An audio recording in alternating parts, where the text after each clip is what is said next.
झेप मराठी, आरसा महाराष्ट्राचा।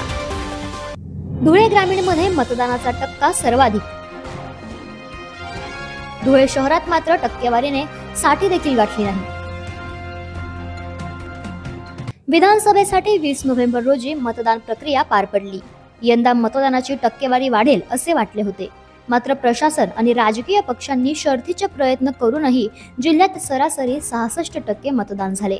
सकाळी 7 ते सायंकाळी 6 पर्यंत मतदानाचा वेळ असला तरी जिल्ह्यातील 10 मतदान केंद्रांवर रात्री उशिरापर्यंत मतदान सुरू होते।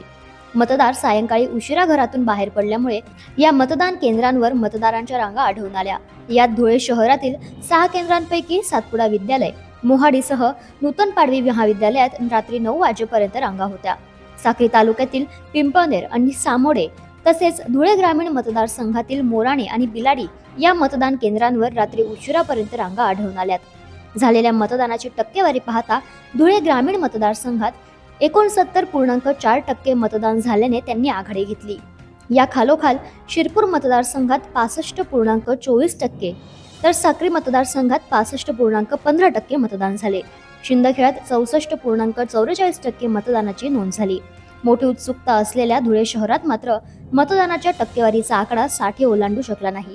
या ठिकाणी 58.71% मतदान झाले।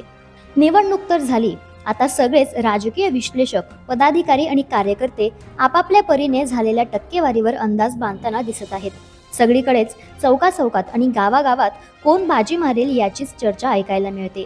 केंद्रीय निवडणूक आयोगाचे अधिकारी जिल्हाधिकारी जितेंद्र पापळकर, पोलीस अधीक्षक श्रीकांत धिवरे, निवासी उपजिल्हाधिकारी नितीन गावंडे, उपजिल्हा निवडणूक अधिकारी गंगाराम तळपाडे, जिल्हा माहिती अधिकारी विलास बोडके यांच्यासह संबंधित अधिकारी रात्री उशिरापर्यंत मतदान प्रक्रियेवर बारकाईने लक्ष ठेवून होते।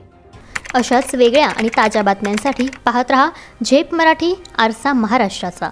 संपादक प्राध्यापक अनिल चव्हाण, धुळे।